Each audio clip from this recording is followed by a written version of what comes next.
धीर्धयनं श्रवणपटे यतिवरा महावाक्यजनार्दन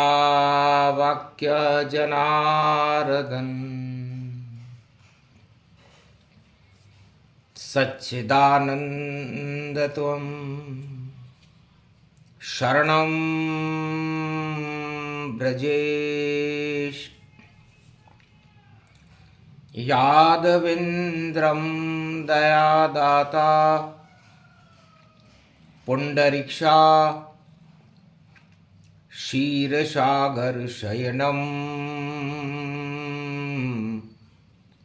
कमलनयनं नमस्तुते नमामि श्रीहरि।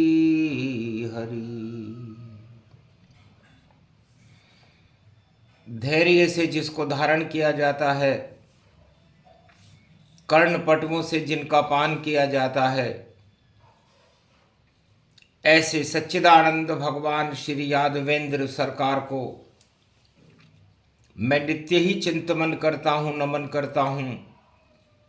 जिनको नमन करने से मंगलादि मंगल तो हो ही जाते हैं, साथ ही में बहुत बड़ा बल मिलता है मनुष्यों। जननी जन्म भूमि स्वर्गादपि गरीयसी, माता ये भारत स्वरूपणी विष्णु प्रिया च रूपणी, जगत जननी जानकी शक्ति स्वरूपणी, निराकार ज्योति स्वरूपम भगवान विष्णु निरामयम, चार चतुर्भुज विश्वभरण पोषणम, अन्नदाता श्री भगवान नारायणम। वेद स्तुति करे भारत की और करे विष्णु गुणगान।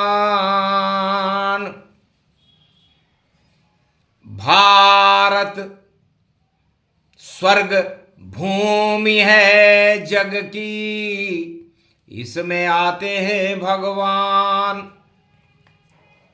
अन्नदाता विष्णु जन्मे जब कष्ट धरा पर होए,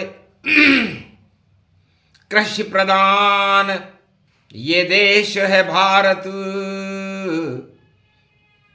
इसके रक्षक नारायण होए। चारों युगों में जितने भी युद्ध होते हैं, दानवता और मानवता में युद्ध होता है, और मानवता का स्वरूप मर्यादा पुरुषोत्तम श्री राम नारायण का ही स्वरूप है। 12 कला अवतार हैं और अन्नदाता हैं। भारत एक कृषि प्रधान देश है। भगवान शंकर कहते हैं उमा, अन्नदाता सारे संसार की सबसे बड़ी शक्ति, त्रिलोक की सबसे बड़ी शक्ति अन्न है। जैसा खाओगे अन्न वैसा होएगा मन। तो जितने भी विश्व में देश राष्ट्र सब सागर तट के किनारे हैं, और मांसाहार है भोजन उनका, बुद्धि से सब हारे हैं। भक्षा भक्ष भोजन जय करही, उनकी बुद्धि खुद स्वयं बिगड़ही। तो सारे संसार का भोजन जीव जीवस्य भोजनम, सागर में उत्पन्न जीवों का भोजन मांसाहार, ये उनको श्राप है कि आपको श्राप यो पाप घनो जगतन तन रूप विदेह बनो जब जन्मो सागर के तट पर, चाहे धन अन और संपन्न बनो। तो सारी संपन्नताएं तो उनके पास होती हैं जो विदेशी लोग हैं, लेकिन अन्न उत्पादन में वो पीछे रहते हैं, क्योंकि अन्न भगवान नारायण की देन है और बिना अन्न के जीव और मृत्युलोक में जीवन असंभव है।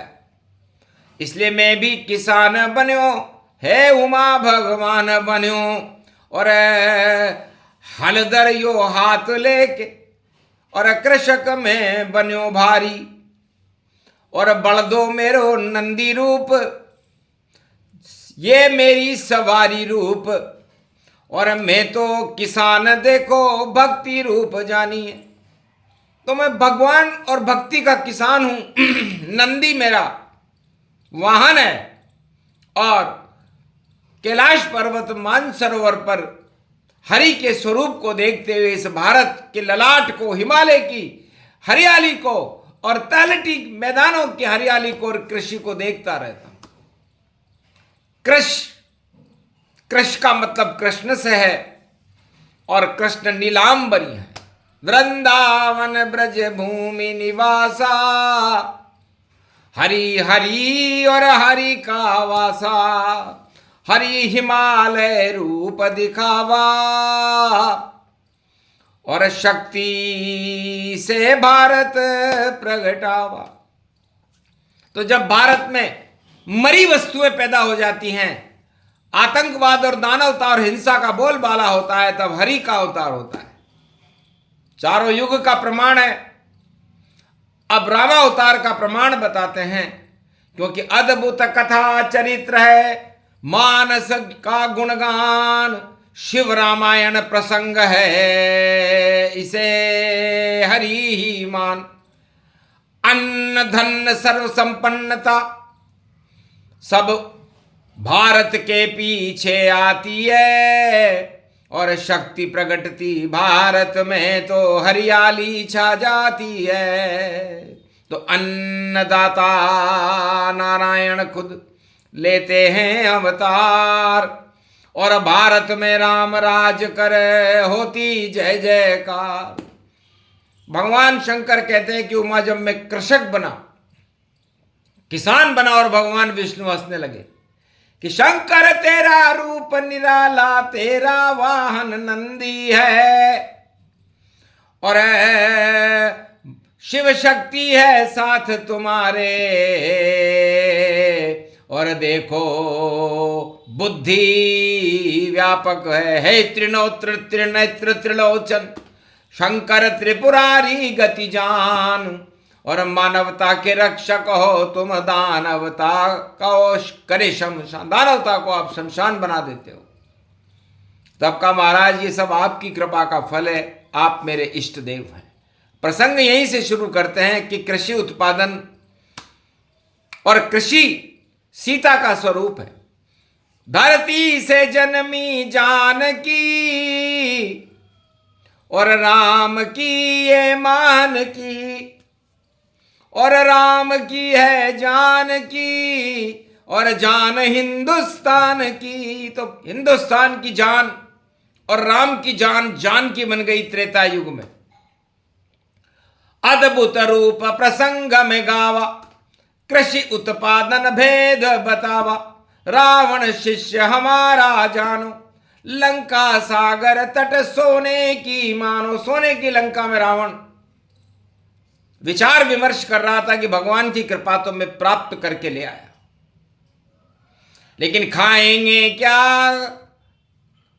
अन्न नहीं और नहीं भोजन का काम, मांस मदिरा ही खाएंगे, और रावण हो बदनाम। रावण के पास खिलाने के लिए कुछ भी नहीं है, ये मांस मदिरा है, ये मछलियां हैं, ये सागर तट है।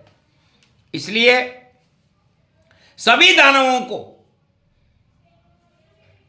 यह उपलब्धि होती ही नहीं है, उनके पास खाने के लिए अन्न नहीं रहता, यह उनकी कमजोरी है। चारों युगों में जितने भी दानव हुए, चाहे हिरण्याकश्यप और हिरण्याकश्यप हुए, चाहे रावण हुआ, चाहे जरासंध हुआ, धृतराष्ट्र हुए, अन्न की कमी बड़ी इनमें और हमें दिखाई देती है, और ये कमजोरी रावण में भी देखो ये साफ झलकती है। तब रावण ने सोचा महाराज क्या करें, कि भारत एक कृषि प्रधान देश है और अयोध्या की में राम का अवतार हो चुका है, और नेपाल में जनकपुरी में जानकी पृथ्वी में शक्ति बनकर के प्रकट हो गई। ये धरती की शक्ति है और ये राम को मिलेगी। कैसे भी लूटो इस कृषि शक्ति को और हम लूट लाट कर लावेंगे, और जैसे अशोक वाटिका है वैसे लंका को बनाएंगे। लंका भी बनेगी कृषि प्रधान और हम सब कुछ करके दिखाएंगे। चाहे भिखारी भी बनना पड़े मुझे, पर हम जानकी को लेकर आवेंगे। और पंचवटी में बैठी जानकी और जान जान गति पावेंगे। चाहे युद्ध करें या सभी मरें, पर हम कृषि लूट कर लावेंगे। तो ऋषि और कृषि, ये दो शक्तियों का रावण ने विरोध किया, क्योंकि भारत की उपलब्धियां संसार में ये दो ही वस्तुएं हैं, एक ऋषि है और एक कृषि है। कभी भी किसी भी राष्ट्राध्यक्ष को ऋषि और कृषि पर समझौता नहीं करना चाहिए। राम ने समझौते को होने ही नहीं दिया। रावण चाहता था कि पहले ऋषियों को दबाव डालो, ऋषियों के यज्ञ भंग करो, तो हो सकता है कि वहां के युवराज राम हमसे समझौता कर लें और हम कृषि की शक्ति को चुरा लें। लेकिन ऐसा हो नहीं पाया, और ये सब ईश्वर की थी माया। रावण चाल चले और चलाया, पर निश्चर विहीन राम कर पाया। और राम जी ने प्रतिज्ञा कर रखी थी कि निश्चर विहीन पृथ्वी करूं और नहीं कृषि दूं दान, और भारत का भगवान हूं मैं, और दानवता शमशान में, दानवता को ही शमशान कर दूंगा, लेकिन कृषि उत्पादन का एक दाना, एक अन्न और हमारी जान की, ये धरती से उत्पन्न हुई है, हमारे भारत की जान है, इसे हम समझौता नहीं करेंगे, चाहे कुछ भी हो जाए, चाहे सत्ता छोड़नी पड़े। कितना ऊंचा लक्ष्य राम का, अवध की सत्ता छोड़ी जाए और ऋषि मुनि की रक्षा करने जंगल में श्री राम आए, और साथ में कृषि और मन श्री लक्ष्मण दोनों साथ चले रघुराय। पंचवटी में बैठ गए और बने योजना बने बनाए। शिव जी से कहा महाराज अब क्या करें, हमारे भारत देश खतरे में है, यहाँ की कृषि को चुराना चाहते हैं लोग, समझौता करना चाहते हैं, इस जानकी को लूटना चाहते हैं, ये जान है हमारी, इसको हम लूटने नहीं देंगे। तब राम ने कहा चिंता मत करो रघुवर धारी, और रक्षा करेंगे शिव भी तुम्हारी। रावण लाख समझौता कावे, पर लंका भंग राज हो ही जावे। हम लंका का राज ही भंग कर देंगे, बुद्धि बिगाड़ देंगे रावण की, और खाने को नहीं अन्न, और सारी लंका सवालक नाती सारे मरणासन। अरे अन्न तो है ही नहीं वहां पर, सोना ही सोना है, सोने को क्या चाटेगा क्या रावण। तो जितने भी विदेशी राष्ट्राध्यक्ष हैं उनके पास सर्व संपन्नताएं होती हैं, अणुबम से लेकर सारी आधुनिक तकनीकी, जितने भी विज्ञान की समृद्धियां हैं उनके पास होती हैं।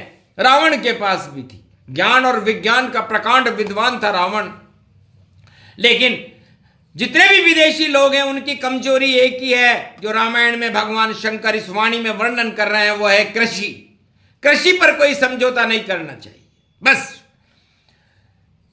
कृषि और ऋषि यदि कोई समझौता कर ले, राष्ट्राध्यक्ष तो पतन रूप गति पाता है और खुद भी नष्ट हो जाता है और उनको नष्ट दिखाता है। तो रावण चाहे समझौता और हिरण सोने का लाए, पंचवटी में सोने का हिरण लाया, माया दिखाने लगा कि भाई समझौता कर लो, ये सोना हमारा हो जाएगा, सब कुछ आपका हो जाएगा, लेकिन हमें कृषि उत्पादन की तकनीक दे दो, ये जानकी दे दो। इस जानकी का हम परीक्षण करेंगे कि भारत में ही ये कृषि क्यों होती है। कृषि अन्नदाता भगवान नारायण भारत में ही क्यों आते हैं, हमारे यहाँ क्यों नहीं आते। ये सारी एक गंभीर रहस्य है और इस रहस्य को वाणी खोल रही है। प्रसंग है ये कलियुग रूप, अखंड फाल्गुन का रूप महीना है और इसमें कृषि की शक्ति है, ये कृष्ण रूप ही जीना है। तो कृषि कृष्ण को कहते हैं और इसके रक्षक राम, और कृषि उत्पादन धरती जिसको जानकी मान। तो कण कण में हरियाली करे और अन्न उत्पादन पाए, तीन फसल भारत में होती और न होती पाए। ये भारत ही है जहां पर तीन ऋतुएं आती है, शरद, बसंत, गर्म और वर्षा। किसी भी देश में ये ऋतुएं नहीं होती और ऋषि नहीं होते, कृषि नहीं होती, भगवान नहीं होते। ये सबसे बड़ी कमजोरी है दानवों की। तो दानवता का छुपा लक्ष्य और भारत को कृषि हटाना है और जनक जानकी का अपहरण करके लंका में ले जाना है। ये बहुत बड़ा षड्यंत्र युगों में, चारों युगों में चलता है। और जब चाहते हैं सब राष्ट्राध्यक्ष क्यों नहीं भारत भूखे मरता है, तो भारत को भूखा करो, सूखा कर दो जाए। यही चाल राष्ट्राध्यक्षों की जिसे समझ न कोई पाए। तो शिव जी बोले शक्ति से और फाल्गुन रूप गतिमान रामचंद्र का भारत में अब कर दो आज से आह्वान। राम शिव शिव शिव शिव शिवाय, राम रामाय रामचंद्राय, राम भद्राय राम रामाय राम चंद्राय भद्राय। सफल सुरक्षिते सूर्यवंशजो दशरथ नंदनो, राम तेजमयो शक्ति, राम सूर्य भगवान और प्रकृति जानकी और इसे कृषि ही मान। धरती से जन्मी भारत में और जन्मी नेपाल, जनकपुरी में शक्ति जन्मी रावण और दानवता का काल। तो दानवता का काल है राम और जानकी, इसे राम शक्ति कहते हैं और शिव शक्ति कल्प में इसका पाठ वाणी से भारत में सुनाया जा रहा है। तो जाओ भारत विजय तुम्हारी और कृषि चुरे न चुराए कोई दारी। इस कृषि उत्पादन की शक्ति को कोई चुरा नहीं सकेगा, जैसे जानकी जी को कोई चुरा नहीं सका। और चुराने का परिणाम रावण ने अच्छी तरह भोगा। हो सकता है कलयुग में भी उनको परिणाम भोगने पड़े, क्योंकि इतिहास की पुनरावृत्ति होती है और अपने आप इतिहास सब और दोहरा दे सब ज्ञान, सारे अज्ञान हटा देंगे, अब आएंगे कल की भगवान। क्योंकि चाल चल दी रावण ने भी और समझौता गति जाए, समझ सको तो समझ लो और पतन विश्व हो जाए। दानवता का पतन हो, मानवता जयकार। जो कहना था कह गए शंकर त्रिपुरारी सरकार। जाओ सब रावण नीति हो जाएगी फेल, यही राम का खेल है, यही है शिव का खेल। बोलो जय श्री राम। आज के आनंद की जय।